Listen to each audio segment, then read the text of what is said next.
जय हिंद विद्यार्थी मित्रांनो, मी प्राध्यापक शेख सर।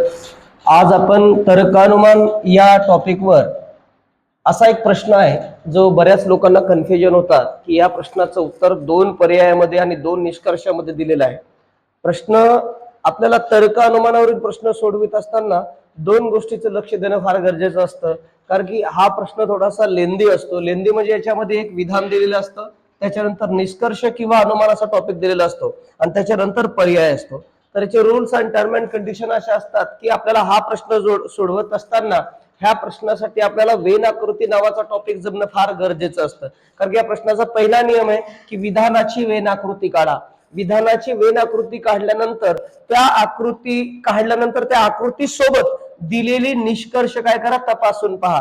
म्हणजे दिलेली निष्कर्ष किंवा अनुमान आकृतीशी सोबत सुसंगत आहेत की विसंगत आहेत हे आपल्याला काय करायचंय, आयडेंटिफाय करायचं आणि त्याच्यानंतर त्याच्या खालील प्रश्नाची उत्तरं द्यायची। म्हणजे हा निवड हाच प्रश्न नाही, तर तर्कानुमानावरील कोणताही प्रश्न सोडवित असताना दिलेल्या विधानाचा सर्वात पहिले आपल्याला काय करायची, वेन डायग्राम काढायची आणि वेन डायग्राम काढल्यानंतर त्याच्याशी आपण निष्कर्ष चेक करून पाहायचे। आता हा प्रश्न आपण सोडू। हा प्रश्न सोडवित असताना मी तुम्हाला सांगतो कशा पद्धतीने सोडवायचा। आता बघा, हा विधान आहे सर्व चमचे मणी आहेत। आता आपण सर्व चमचे मणी आहेत, समजा उदाहरणार्थ इथे आपण असं लिहिलं, सर्व चमचे काय आहेत, मणी आहेत। ठीक आहे, आता सर्व चमचे मणी आहेत, काही मणी शेगड्या आहेत। आता काही मणी काय आहेत, शेगड्या आहेत, शेगड्या आहेत असा आकृती। जर अशी आकृती आली असेल तर याचा अर्थ तुमच्या प्रश्नाची उत्तरं बरोबर येतात, त्याच्यात काही शंका नाही। आकृती आली तरच तुमचे निष्कर्ष बरोबर निघू शकतात, अन्यथा निष्कर्ष बरोबर निघू शकत नाही। सो आपण आता ही दिलेली अनुमान चेक करूया आकृतीशी। बघा, आता कोणतीही शेगडी चमचा नाही।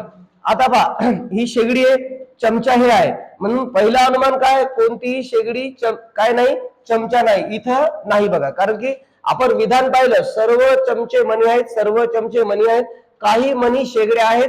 पहा, काही मणी शेगड्या आहेत, चमचे आहेत असं म्हणे का, नाही। म्हणून पहिला निष्कर्ष काय, कोणतीही शेगडी चमचा नाही। आकृतीमध्ये पहा, आकृतीमध्ये चमचेचा आणि शेगडीचा काही संबंध आहे का, नाही, म्हणून अनुमान क्रमांक 1 काय आहे, बरोबर आहे। पहा, काही चमचे शेगडी आहेत। पहा, काही चमचे शेगडी आहेत, पण चमच्याचा आणि शेगडीचा काही आहे का संबंध, नाही। म्हणजे याचा अर्थ अनुमान क्रमांक 2 चूक आहे, गडबड करायची नाही। म्हणजे याचा अर्थ पर्याय उत्तर द्यायचं, अनुमान क्रमांक 1 सत्य आहे। म्हणून आपण अनुमान क्रमांक 1 प्रश्नाचा गोळा लगेच काळा करायचा, पाठीमागे ठेवायचा नाही। मग पहा, म्हणजे याचा अर्थ हे नाही, हे नाही आणि हे नाही, म्हणजे या प्रश्नाचं उत्तर काय आहे, 1 आहे। तुम्ही या पद्धतीने दुसऱ्या प्रश्नाची उत्तरं सोडवू शकता। व्हिडिओ आवडल्यास लाईक करा, शेअर करा, सबस्क्राईब करा।